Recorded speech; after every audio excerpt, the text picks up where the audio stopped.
everybody. Welcome to our final decomposition episode. My name is Lena Muchetti, and I am the Artistic Director of New Light Theater. I'm here with Ryan Michaels. Ryan, tell everyone who you are and what you do. I'm the host of this little program here that we're running, where we've just been talking to artists and trying to decode how they make their music, decomposition, hence that. I'm an artist, I make music, so I love talking to people about it, and had some great conversations. Can't wait for y'all to see them. Awesome. So if this is your first time joining us for one of these episodes, well then please feel free to go back and watch April and May's episode. But Decomposition is all about celebrating and uplifting musical theater artists who have used this time when the industry paused to continue to create meaningful works of art, and we want to give them a space to share that with all of you. So Ryan talked with 5 artists for tonight's episode: Brendan Pax, Tess, Sarah, and Steven, about their process, their inspiration, and how music interweaves with their lives as artists. And he had these big, beautiful, long conversations with each of them, which we have distilled down into some small but mighty snippets that allow you to hear from each of them and also to hear their songs tonight. So, if you would like to help us support and uplift these amazing artists and others like them, we'd be super grateful if you would click that donate button down below and help New Light Theater continue to engage wonderful artists and creators moving forward. So, are you ready, Ryan, for your final episode of Decomposition? Let's get into it. Okay.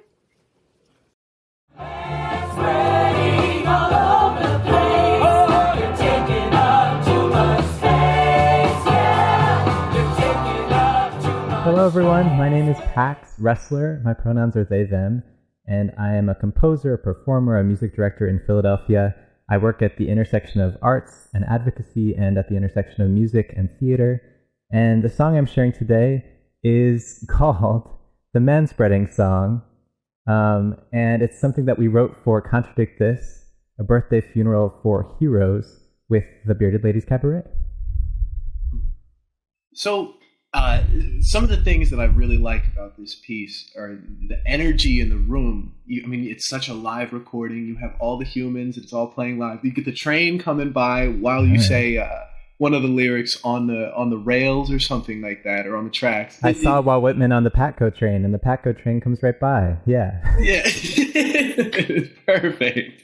It's perfect with the timing there. So with the piece, I'm really curious how you began to write it. And there was a lot of talk about Walt Whitman and how you were a big fan of his poetry and the relationship with that. And I'm really curious in these two things and how the piece began to take shape and your relationship with Walt Whitman's work and whatnot. Oh, definitely. So the story begins, if we start chronologically, when I was maybe 11 or 12. I fell in love with Walt Whitman's poetry and really felt it speaking to me as someone who knew that I was queer, and kind of felt Walt Whitman speaking to me through the page in a very direct way. There's a poem, I think it's called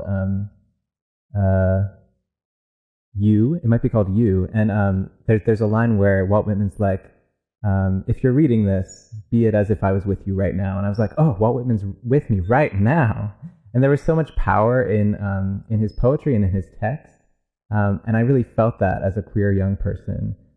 And it's only as I became an adult that I started to question some of what Walt Whitman wrote, of Walt Whitman's politics, Walt Whitman's statements on race in the United States, and the things that in his broad, sweeping ideals for the United States really left a lot of people out. Really had some hateful language for a lot of people.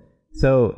When I came to the Bearded Ladies Cabaret process, where we were looking at Walt Whitman and all of our flawed heroes, and thinking what do we do with all this artwork that we've loved and that we really care about, and then how do we reconcile it with the people who have done a lot of bad things and have perpetuated a lot of injustice in some ways. So that was kind of the prompt that we came into the piece with and devised all this music out of. It was like a full concept album of us singing about our flawed heroes.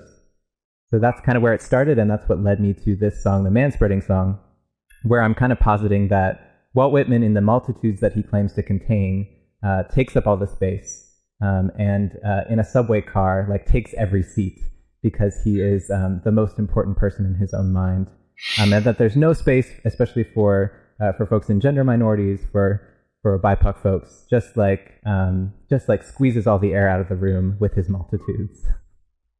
What an incredible metaphor that really it branches all of, just the one aspect of manspreading. It says that says a lot about a person. If you were to personify that movement, it's telling. Like you said, he thinks he's the most important person in the room. And I think it's cool that you've developed a way to talk about that.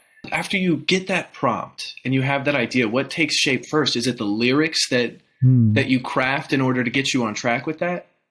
I think so. Yeah, I think the lyrics came before the groove. So for me, it was about the idea. It started with the story, really, of and something that many of us can relate to, of people manspreading on on a train or on a subway car, and there just not being enough room to sit down. So I kind of thought about Walt Whitman going back home to his hometown in Camden. He's traveling from Philadelphia to Camden on the Patco train, as if that would have existed in his time.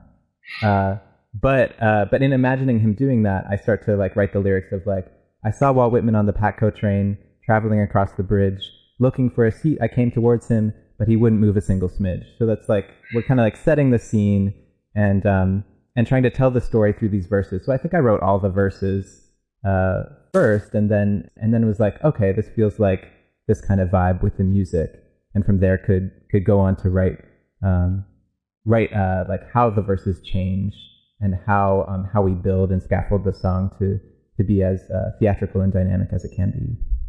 Right. And the way the piece moves just musically, just from the orchestration of it, we begin with just the piano. And it has a little bit of a bite to it, I love how there's that tiny bit of, call it funk, call it aggression, whatever it is, it really begins to set the scene, especially with those lyrics. You're getting the whole picture of it. So what comes next after this? What are the thoughts after you're crafting this first verse?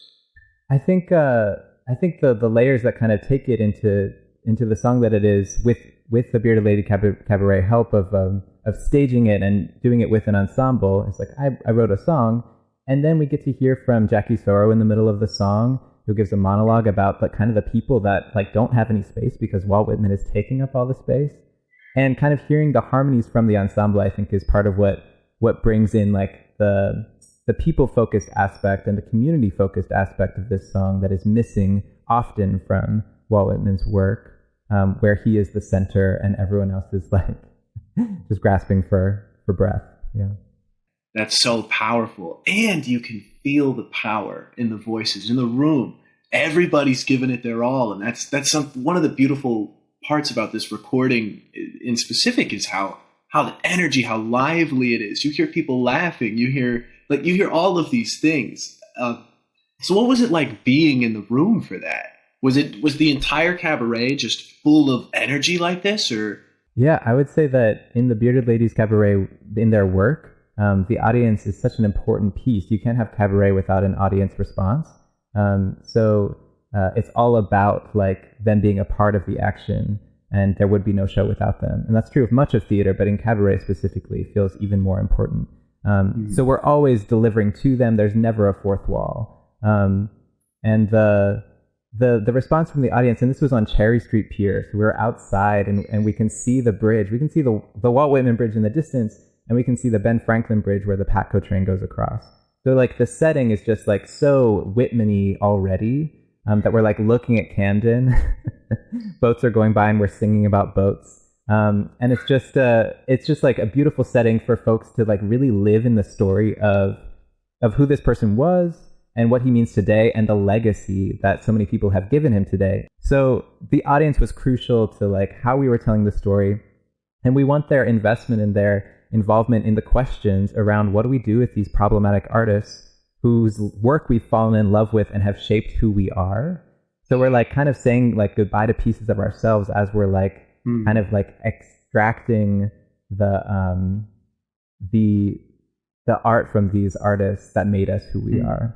Mm-hmm. And that's one of the most difficult, and it's so prevalent nowadays, absolutely, is separating the art from the artist is that right to do it's so difficult, because there are things you can pick up from art and from just human experience that you can't pick up anywhere else. It was also just a gift to live in the process of trying to think about that concept, what you're describing, of how we do the work of separating the artist and their art. And for me, kind of where I came out, I came out more on the side of we need to say goodbye to the art. It's had its time. It's been in the popular sphere, and now we can look to new folks who are giving us work that is more embodied in the ideals of justice, that is more focused in the ways we want to be focused. And it doesn't mean that we can never look at that old stuff, but it has to be through a different lens. So yeah, I'm more for saying goodbye and finding new folks who can speak to me, but also who are doing the integrated work of being a part of justice in communities. You're right. At some point, you have to. I mean, you can look at it, but through a different lens. You have to understand that there's flawed heroes out there, and we can't just praise them. Mm-hmm. You know, if we want justice, if we want a community that's safe for everybody, in a world that's a good place to be in, and that's what we all want. We got to start listening to the voices of those who are speaking the real truth that we need to know. Mm-hmm. It's beautiful. Beautiful. Yeah, it was a gift to sit with that. And I got to write other songs about it. This was just one of many songs in this piece. I think 9 composers writing 13 songs about this concept. And some of those other folks were Daniel De Jesus, Emily Bates, Heath Allen. I'm going to forget names. Oh gosh. Veronica Chapman Smith, and many others, Anthony Martinez Briggs, really, really talented folks. So I got to write a song that was called The Best Sex I Never Had with my friend Jackie Soro, which was also about Whitman. It was about me as a teenager and Jackie as a teenager, kind of lusting after Walt Whitman and feeling his sensual poetry, especially the Calamus poems, as an awakening of our queer sexuality. But now, as artists, just being oh, he's actually mask for mask and doesn't care about us at all. So that was super interesting. That's a heartbreaking and somewhat comedic revelation, Totally. Mm-hmm, totally. So what was the experience of working on music with 9 different composers? I've never been a part of a project so large that there's 9 people collaborating. That sounds awesome. It was the most composers I've ever worked on a theater piece with. And yeah, I think the whole point, and kind of what I'm speaking to in Walt Whitman sucking up all the air in the room, is that the whole point of this process was to be multifocal, multivocal, and that every person involved in the project is giving a prismatic view of what it means to look at Whitman's work. So we had to have 9 different composers with wildly different perspectives and backgrounds to look at Walt Whitman through their own lens, and to share that with an audience, and to hopefully meet the audience where they are too, in their diversity of experience. So so yeah, there were challenges. I think we were will this just be 13 wildly different songs? But when we got to it, and when we were in the room together devising the piece, we were able to, I think what we created, directed by John Jarboe, we were able to make a concept album that really works together, and that the music really lives in the same world, even in different genres, that it can speak to this concept in a way that feels unified. So we imagined that there might be some problems in having that many composers and cooks in the kitchen, if you will. Right. But yeah, it all tied together really, really well. And I think we were speaking the same language, if using different musical idioms. So what would you say the unifying, what was it that you could all link together on? Was it the music? Is that the common ground for everybody, or I'm curious? Yeah, I think it's definitely that everyone on the project was an amazing musician and composer. That definitely helps. There was not a bad egg in the group. And I think many of us, I'm thinking of some of the songs by Emily Bate and Daniel De Jesus, Philadelphia composer musicians who write their own music, do their own work, like me, recording artists. I think our styles are similar in some ways, that we have some of the shared language of contemporary pop music. Like, we have been influenced by that, whether or not we're using it in our own work. And there's some like musical theater influence for me. There's some like all these things that I think we were interested. Everyone seemed to be interested in like kind of a non-diatonic, harmonic approach too, which I think kind of unified the music. So I think the thing that unified us was the music, and that each of these composers was super sophisticated in their own work, and we were vibing off each other in what we were writing. So Ryan, I just wanted to tell you about, I have a new album, which is called Change, and it's a 10-track album of non-binary love songs. I wasn't finding any representation of non-binary love in popular music media. So I was like, I'll create some for my community. So I wrote that album, and that's out. But I also am super excited for the Rose, You Are What You Eat. You Are Who You Eat. Rose, You Are Who You Eat project with John Jarboe and Mary Twominen and Christopher Ashe. And there'll be some awesome music videos coming out soon from that process. We just performed at the Guggenheim two nights ago. So super excited for that piece coming up too. So, from Contradict This, A Birthday Funeral for Heroes, this is Too Much Space, the Manspreading Song.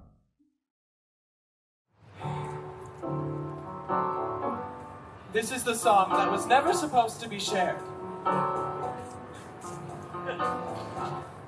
It all started when I got back on the train home to Camden, New Jersey.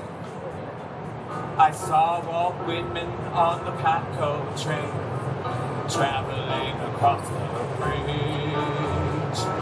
Looking for a seat, I came towards him, but he wouldn't move a single smidge. His legs and arms stretched out like vines, his torso a tall trunk. His beard took up 3 seats all by itself, and 1 more seat for all his junk. You're inflating, compensating. Can't you see there's people waiting right in front of your face? Your fan's spreading all over the place. You're taking up too much space, yeah. You're taking up too much space.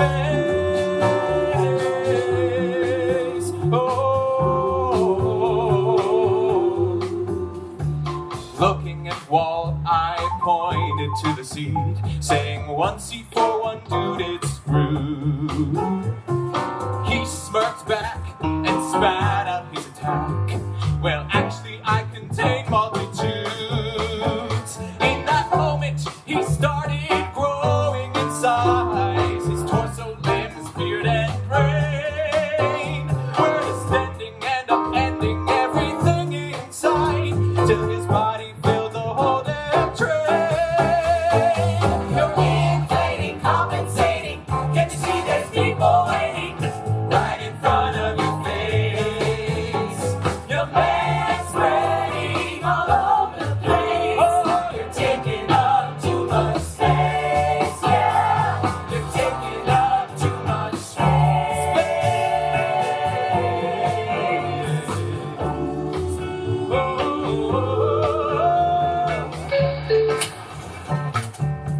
Queers of the court, I would like you to consider this land as a subway seat. And there's Walt, right in the middle of it. All the while, all different kinds of people are standing up and being pushed to the edges. Native peoples, immigrant peoples, trans peoples, women peoples, peoples of African descent. Basically, anybody who is not a bearded, mask-for-mask white cis dude. But Walt is just too busy orating. The United States themselves are essentially the greatest poem, by which, of course, he means his own. Okay, this is not simply a trial about racism. It's about nationalism, narcissism, and patriarchal bullshit. Thank you. They don't call it manifest destiny for nothing. I was pinned to the wall, the wall continued to sprawl, blissfully unaware, till the train car burst, sending people head first as they fell into the Delaware. You're inflating, compensating. Can't you see there's people waiting right in front of your face? Right in front of your face.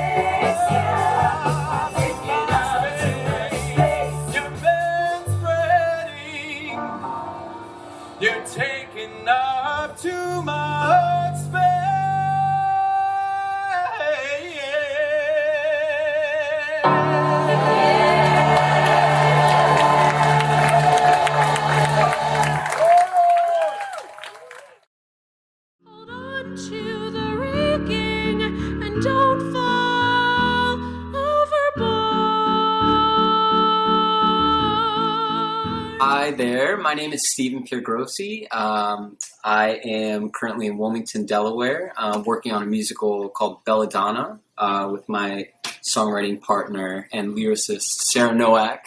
Hello. Very, very excited about this show. I moved back to Delaware almost 2 years ago. I was in Boston for 10 years, went to Berkeley. I'm a big theater guy. I did a lot of theater in high school, but more recently, we just started writing, and Sarah came up with the idea for this show, and we've just been rolling ever since. Hi, I'm Sarah Nowak. As Stephen said, I'm a lyricist and also writing the book for a show. And I also live in Wilmington. I teach over at Cad Calloway, which is how I know Ryan right here. And we're going to be talking about our song Overboard from the musical Belladonna that is currently a work in progress. But a good work in progress. So one of the things that really grasped me about the show was the concept of it, and I think we're in Rome in, what is the time period exactly? It's the 1600s, so there's like a little time gap, mostly like the 1650s. So it is about a group of women in the 1600s in Rome who start a business making and selling poison to women who want to get out of their marriages, but divorce is not really an option, so they kill their husbands with poison. And one of the poisons that they use is called belladonna, so that's where we get the name. And in your submission, you mentioned how we're following this cycle of abuse within this song, and the music absolutely reflects that. And a couple of things that really I caught there were the moments where we were staying in this major key until we go minor for these important, like these impactful lyrics that just sit and hang. And it's crafted in a way that really makes you listen to what is being said. It's so interesting like that because the lyrics really drive it, but the music is telling a story just as well. So when we were, I don't know, our writing process is kind of unique.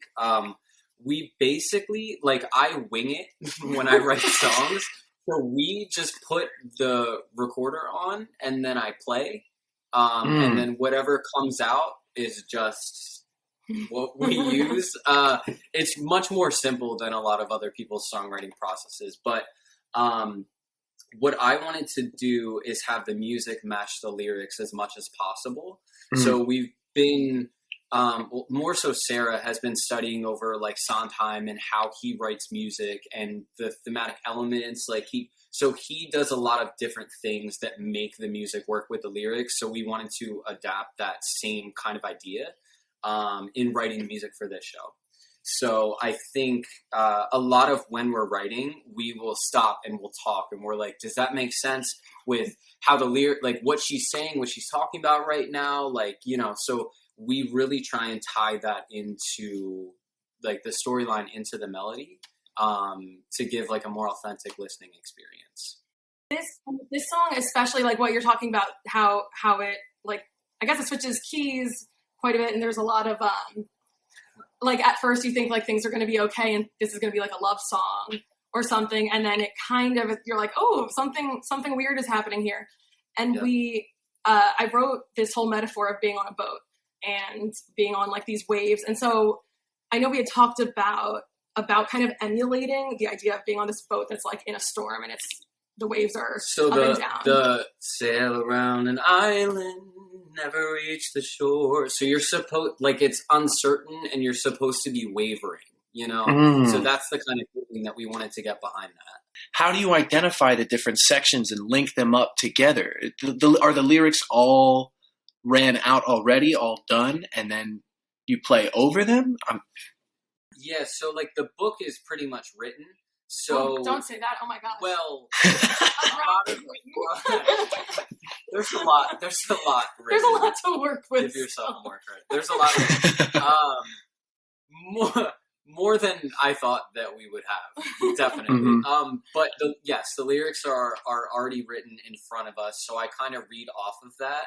And then as he plays, like most of the time on the spot, I'll just be changing lyrics kind of to start matching what he's doing, because I tend to overwrite. Like, I think the song was even longer. It's a long song, and it was even longer initially. And I was like, oh my god, wait, we don't need. Like, we always edit as we go when we write, because sometimes rhythmically too many, like it may be too wordy, or there might not be enough words. So we'll kind of adapt as we need to.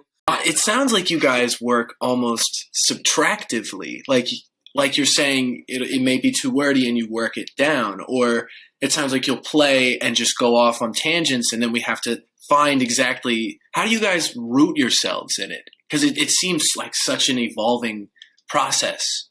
Because I guess we both overwrite a lot, and so overwrite and overthink. Yeah. So we usually have to come back to like, okay, what is the actual purpose of this song? Like, what are we trying to get across? So like, actually with this song, with Overboard, we had to keep coming back to, so this song is about a character, Lucia, who is not one of the poisoners, but she has fallen in love with her best friend, Dea, who is one of the poisoners. And this is an all-female show. And so she wants to be away. She wants to leave her husband, who's extremely abusive. And she has just been offered poison to kill him with. And so this whole song is supposed to illustrate the cycle of abuse that she's been living through for years.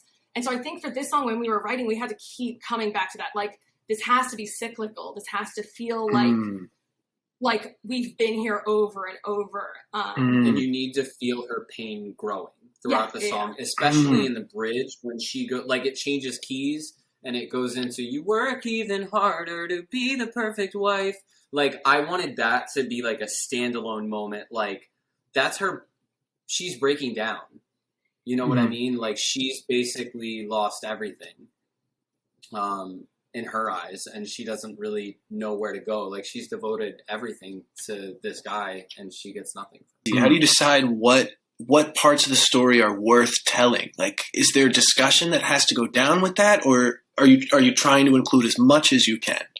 I think what I have had to like let go of so much is like the specifics. Like, it's not, you can tell someone's story without telling everything that happened to them. Like, get what is the message of the story? What is like the actual purpose? Why were they doing this? Why was this important? And what effect did it have, rather than like what actually happened specifically every day of their life? Because honestly, we can't know. It was way too long ago. And these were like, women's history is not recorded. Like, we don't know that much about them other than rumors written by like church officials. So you kind of have to let go of the specifics and just be like, what is the purpose and what is the message of the story? Did I read in your submission that this is based on a true story? Yeah. It's wacky. Like, the more I've researched it, the crazier it is, and then the longer the show gets, because I'm like, we have to include that crazy anecdote and that wild character. Like, almost every character in the show is based on a real person. And the most famous of them, if you want to look it up, her name's Julia Tofana, and she's the one who is like credited with inventing this poison. It was called Aqua Tofana, and it spread through Italy, and it popped up in France for a while. There was this whole thing, the affair of the poisons, where like people were dropping dead, and it was this same poison, or at least it was rumored to be. But yeah, so this woman started, depending on the sources, it's all, it's the 1600s. So there's like all different kinds of conflicting stories, but she started this little business with her like adopted daughter, and they got a little crew together and got way too, I guess they expanded a bit too far. In over their heads. They got in over their heads. Yeah. And like, some sources say they killed 600 men in Rome, 600 husbands, which is, I don't know how much we can trust this. It's in like a 20-year time, like 20, 30-year time. Like, that's a lot of people to murder. Oh my gosh. So they were caught. And that's another thing. There's like totally conflicting stories about how they were caught. I found, I think, like 6 different accounts that are like, this is definitely how it went down. And so I actually wanted to include like several of them in the show, which again is why the show is so long right now. But All right. Thank you for listening to our interview. Please go visit our website, Glowing Goose Productions. And Without further ado, here is our song Overboard from the new musical Belladonna, sung by Lacey Erickson.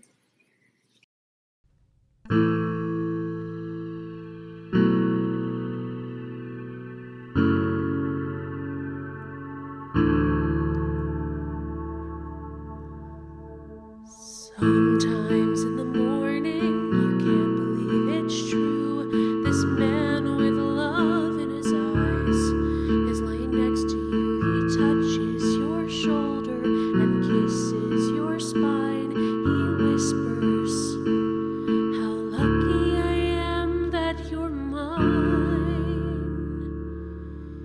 You sail around an island, but never reach the shore. Shake the feeling, you've seen this place before. The ocean is steady, so green and unexplored. You think maybe this time you won't fall overboard.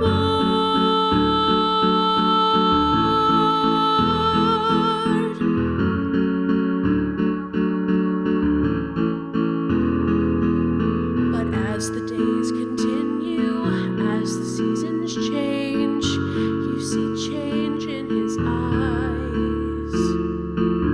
He's staying out all night again, and when you ask him where he's been, he lies. You know he lies. You sail around an island, but never reach the shore, and you can't shake the feeling. You've both been here before. The ocean is rising, the waves swell in a chord. Hold on to the rigging and don't fall overboard.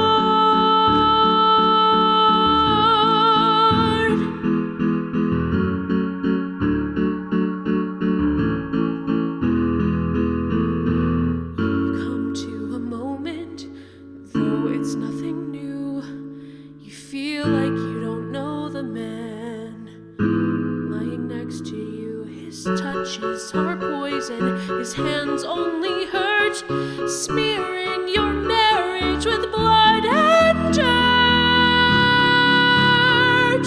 You sail around an island, but never reach the shore. Everything's familiar, you've both been here before. The waves pin you down and the wind cuts like a sword. You cling to him, but every time he drags you overboard.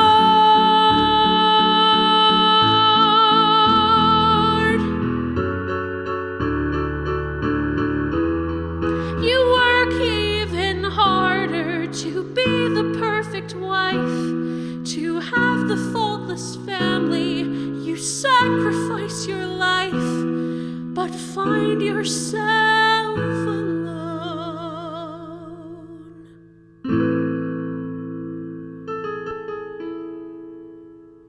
Then he says he's sorry, and you have to believe. Then he says he loves you, and how can you leave?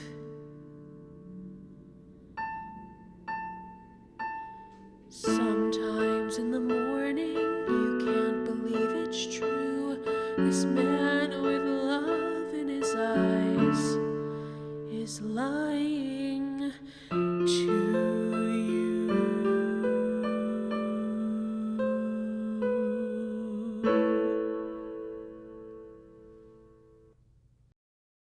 For the sun, but I have just begun. The world will know my name. Hi, my name is Tess Edwards. I am a junior at the University of Delaware. My piece is called The Game is Changing, and it is from my musical, Michelangelo, the Renaissance Musical. So this musical, as you might have already guessed, kind of talks about the life of the famous sculptor and painter Michelangelo Buonarroti. And this specific piece is the midpoint to the musical that I'm writing. It is kind of where Michelangelo is at the point where he's become really famous, and he is constantly pitted against other really famous artists, such as Donato Bramante, which is the other person in this song. And so this moment is really just where they both kind of crack under the pressure of having to complete these enormous pieces for the Vatican and for their sponsors and everyone around them, and they kind of take it out on each other.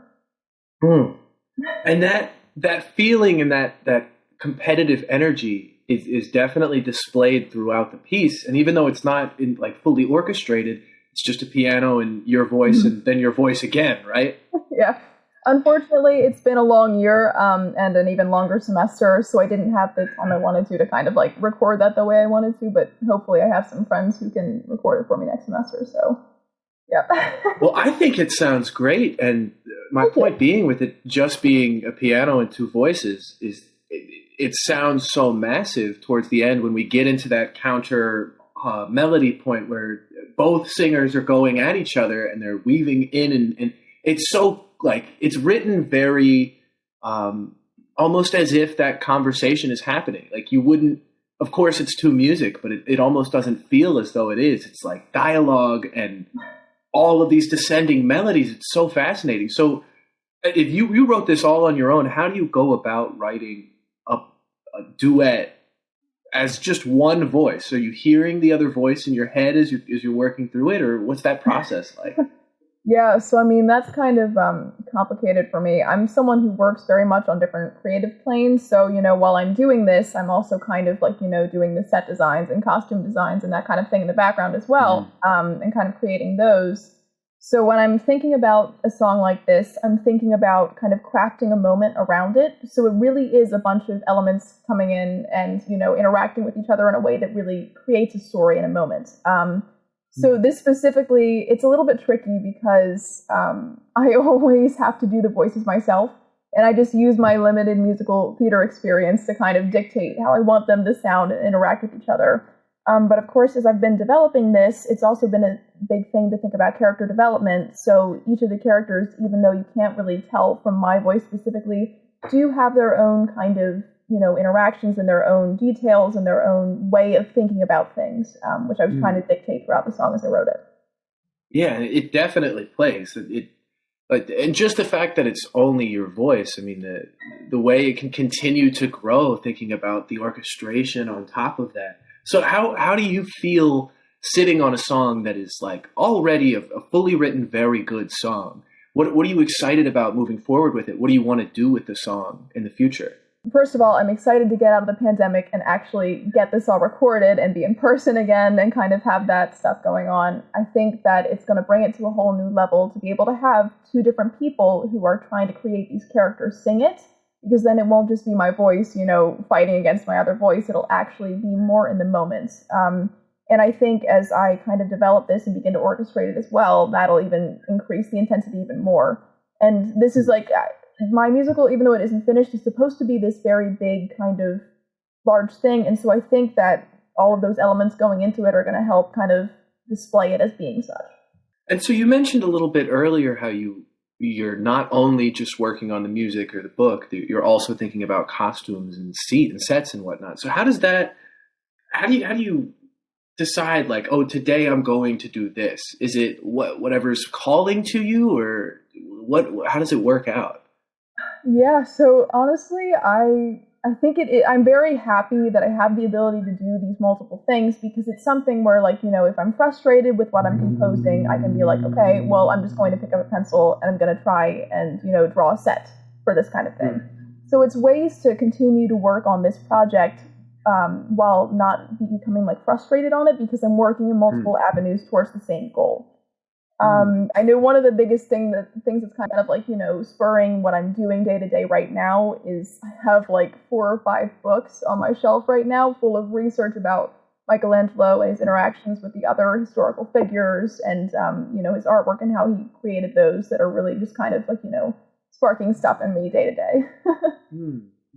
So you mentioned in your submission a little bit how one of the purposes of this show or this piece in specific is to dive into the humanity behind Michelangelo. And how do you even begin to do that when there's all of these historical accounts that they treat him as this massive hero? How do you even get down to the bones of who this person is? It's really difficult with that because, we're separated by time and by circumstance. He lived 500 years ago, so it's not really easy for us to kind of communicate with who he was. But I know that when I tend to look at art, it is hard for me to move past the art itself. I look at it and I think this person who created this was a genius. And we kind of put people like Michelangelo up on these pedestals and, revere them and are like, this is wonderful and this is larger than life. And we forget the most important part of what they did, which is the fact that they were human and they created these things that were so amazing. So I think it's important to kind of, the most important part of Michelangelo's story is the fact that he did all these absolutely, otherworld, incredible things while going through the same experiences that we go through day to day. And that is so incredible. You oftentimes only see the final product of years of culmination of practice and everything. And what we fail to accept is that nobody makes it without those 10,000 hours. We don't see those time, and just because you don't see them, sometimes you don't think it's there. How do you decide what is worth writing about? Like what is worth including, and what's the process of sifting through these facts and these moments in his life? Yeah, so honestly, it's a really big project that I'm into right now, because Michelangelo lived for 84 years.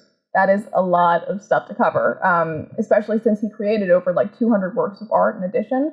So what I did is I created a timeline for myself year by year of his life, and I've been slowly filling it in with pieces of his art and experiences that he had and interactions that he had, trying to shape it really around what I've deemed to be the most kind of life-changing pieces of art that he completed and the projects that he had, as well as the most important people that he interacted with. So it's been a big messy web of things going on. Yeah, what an interesting project to dissect someone's life almost like that. And so what are you finding that you learn after reading so much about his story? What is applicable to you? What can you take along? It's really important to kind of think about his story and relate it to myself and other creators, how we started at the bottom, and most of us don't have a name, and we just kind of have to work our way up slowly and try to make something out of ourselves and create something that is worthwhile. And I think that that's really important and really what makes me relate the most to him. Do you find yourself going through Michelangelo's story and wishing you could rewrite some of the things he did? What is the experience of looking at exactly what he's been going through? In terms of, his struggles and his triumphs as an artist and, the way he had that journey, I think it's all really important because, he couldn't have gotten where he got without having these failures and these triumphs, and they made them really a lot sweeter when he did have his victories. But at the same time, it is kind of disheartening to read about someone who existed who really was Michelangelo against the world. And I know that I said that he did have his friends, but also, he never really got along with a lot of the people around him because they all thought that he wasn't going to go anywhere and that, he didn't really socialize with people and with the patrons and the really important people. He wore dirty clothing because he was always working on his art. And so he was always given stuff crap about that. And it's really sad to see that sometimes things as simple and as silly as that can cloak how important people see you as a genius. One of my favorite lines in this song, actually, particularly, is at the very end when they both, Donato Bramante and Michelangelo, both say at the same time, "This new age will determine who will win and who just dies." And so it's kind of this acknowledgement of that they realize that the historical area they're in and the place that they're in and their status within that historical period is a really high place. And the stakes are high because they know that they're going to be a part of history one day and that this is a really important moment. And so when they're saying this, they're really saying who wins or who just dies. They're saying you can either win, and after you die, people will remember you for the art you did and the people and who you were and what you left behind, or you will die and no one will remember what you did. So it really does kind of highlight how important it was to create something that was going to be remembered for them. Alright, and now stay tuned to listen to The Game is Changing, which features Donato Bramante and Michelangelo fighting from my musical, Michelangelo, the Renaissance musical.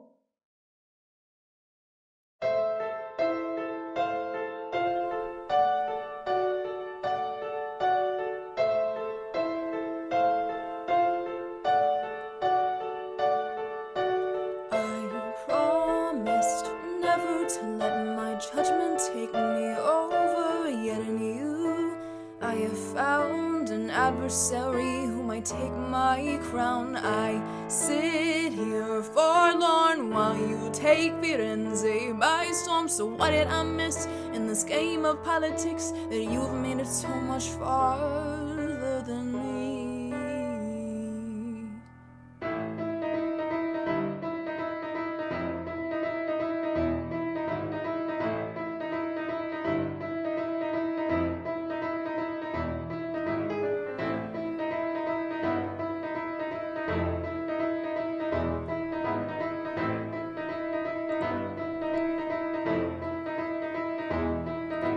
Ooh,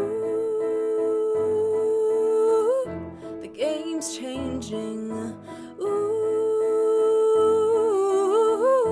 it's rearranging.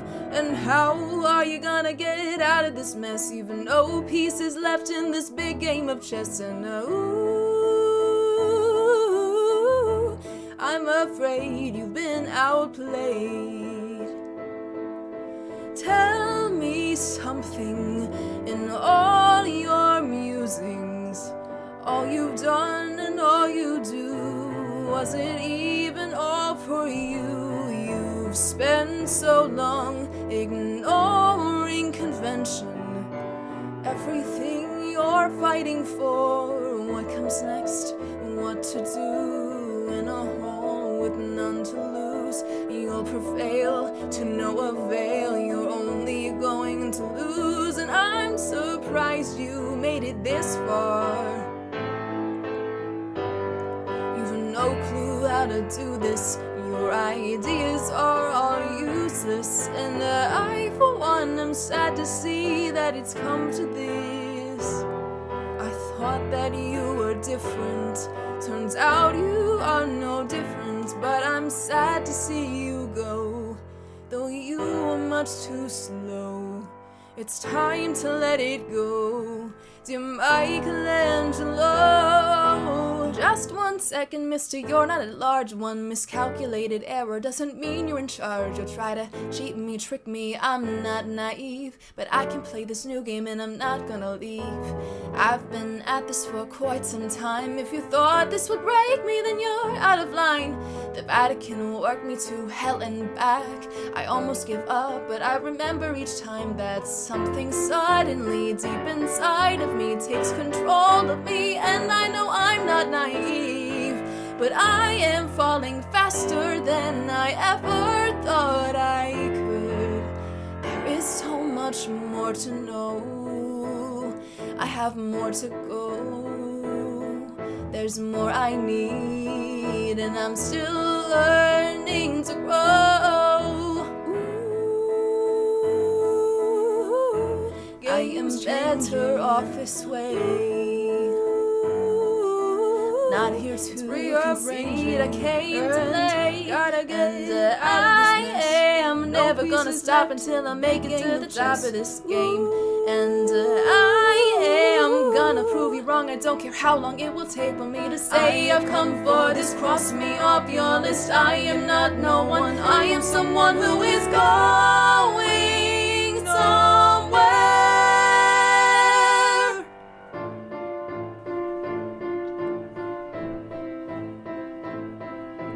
What have I done to you that all I've done is fail and lose? I stayed the same, I played their game, yet you're the one they chose to claim. I've been here so long, I've been chained by their conventions. I gave up my life to make it this far. What comes next. You have so much to lose, I'll be next. Cause I know I have to choose every step right, or I can't make it out alive. Give up now before you lose it all. I have come much too far, my whole life is my art. You pray, I get it, but trust me, it will be the end of you. Welcome to your life, no escape inside. Sometimes it's just easier to quit than wallow through this shit going nowhere. Just get out and quit, you don't deserve it. I did not come for this, I have to choose this. I know that to you, I'm just a sculptor and a painter, a Renaissance no-brainer, reaching for the sun. But I have just begun, the world will know my name. This new age will show the whole world who wins and who just dies. But we both know our game is changing now.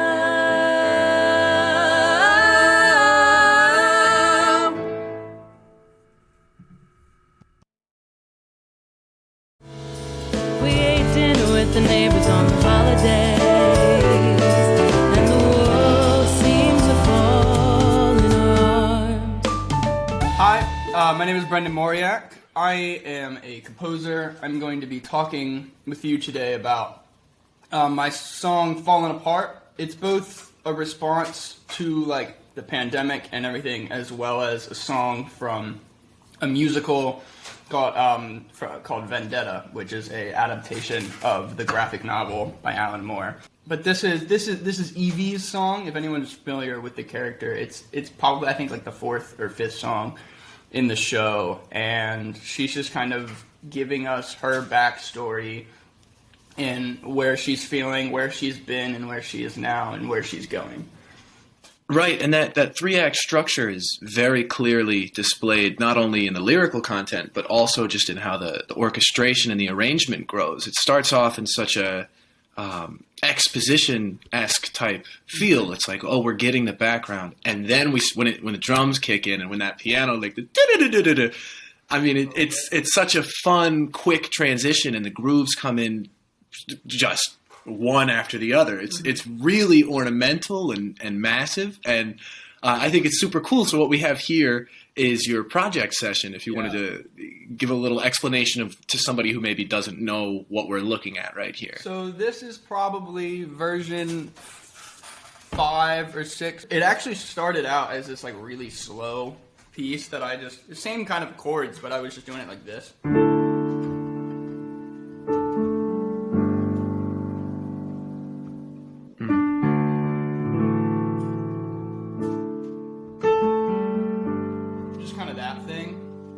Yeah.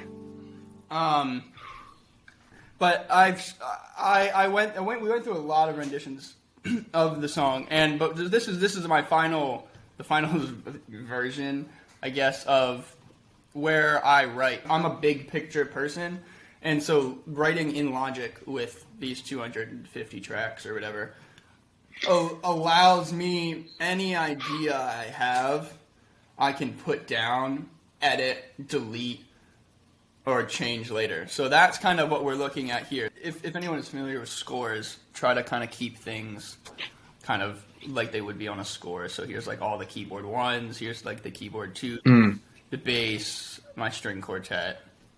It's a very small ensemble for this specific song. It's just piano, drums, bass, and then a string quartet.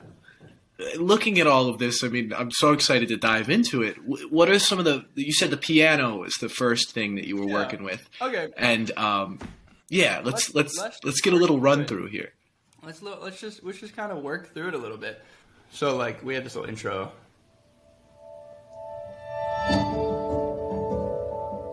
You know, we start with that melody, little effect thing.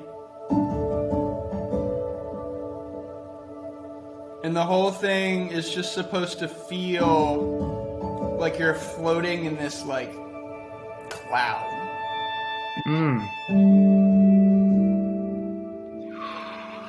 Right? And that line there comes right off of that vocal, that little clarinet thing. That's like that little emotion. Right. Gonna look out the window. This is actually an unmixed, so I can put the effecty one on just for the fun. And wonder why I'm still alive. Gonna look out the window. Right, and then we get this little.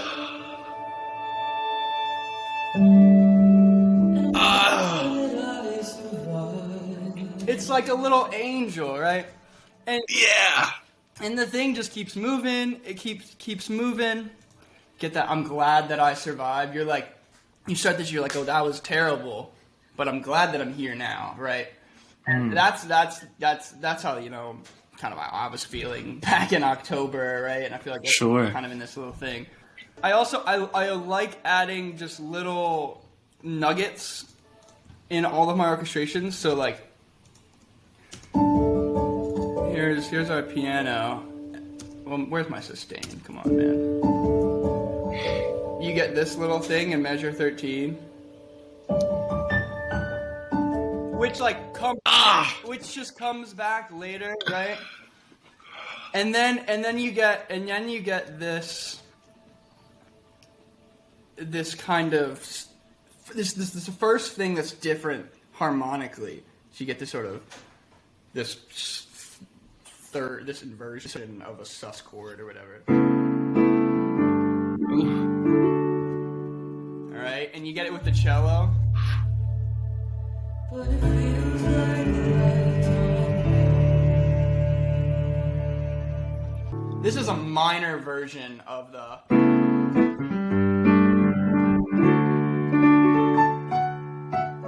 Because now we're just doing. Which gets you into that ending there, though.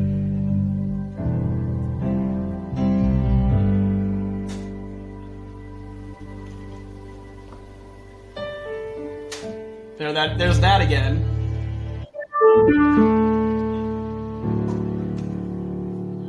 And then ended up recording remotely over Zoom. I basically created a GarageBand session because everyone has GarageBand. I created a GarageBand session that had, you know, the tempo map, basically the full mix, the mix without strings, and then strings on their own, so you can play with whatever, the click. Send them the music, and then on Zoom, you can actually remote control people's screen, which is wild, right? And so we'd pull up, and I'd be like, cool, remote control. They would give me access to their screen. I am now just engineering a session on their computer. They are just playing on Zoom, and I would be like, okay, let's record. I'd record, we'd loop some things, and give some notes. I would have the score on my iPad, and then we'd move on, and it would record. We snuck in, if you actually sneak in some of the Logic samples that I used, and here's with the samples, right? Whew.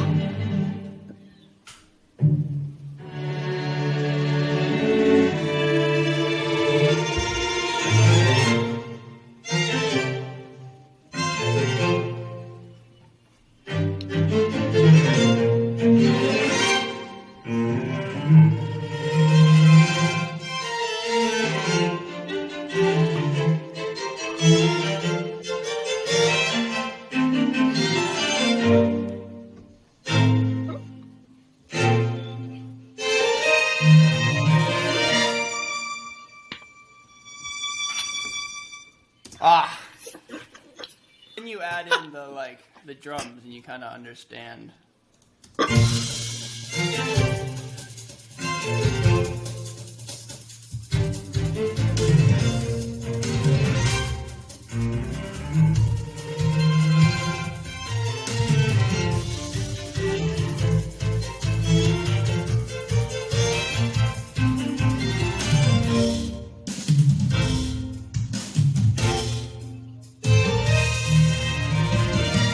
Which is just about the most Broadway thing you can do, right? Like just... And now we're going to listen to Brendan Mauriac's song, Fallen Apart. I look through the photos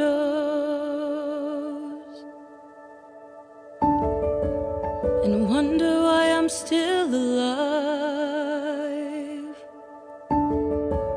Then I look out the window, and I'm glad that I survived.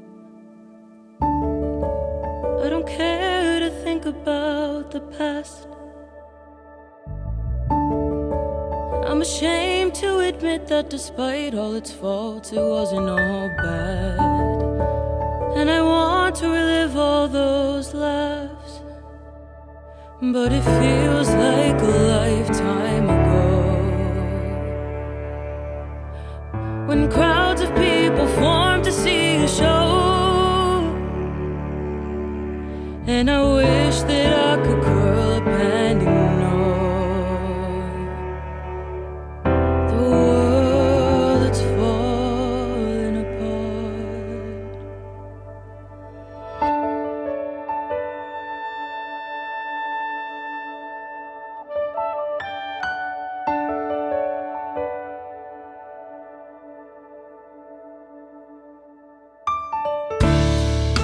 I was born in September 1981, before all the guns. No brothers or sisters, just me and my whispers out in the sun. My father was stern, my mother was honest and caring and modest, and I ran in the rain. The world was alive and we lived with no pain. I went dancing with my mother every Sunday. My dad wanted me to be a teacher, but I wanted to be a movie star.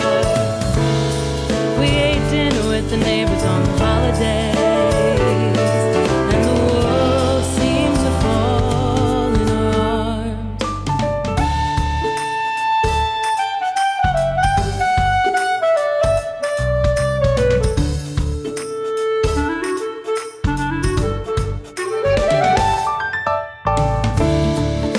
I remember my birthday, the day I turned 10, with Aiden and Ben. In the city at a store down in West End. They stole me a locket stuffed into their pockets. Nothing could compare. Like a dream from midsummer, transformed with no prayer. Now with every dawn comes the dusk, shading the world we had before. I don't understand why I have to be the one that takes the fall. Feels like a lifetime ago when we were left all alone. Now everything is a show and we live in a dream. I've lived 1,000 lives, watching my whole world divide. So why should I even try?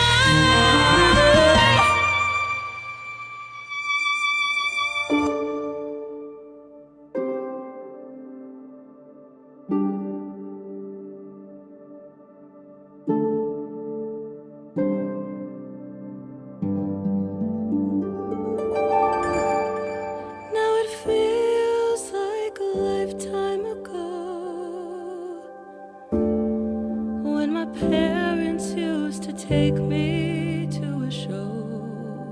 And I wish that I could curl up and ignore the world that's falling apart.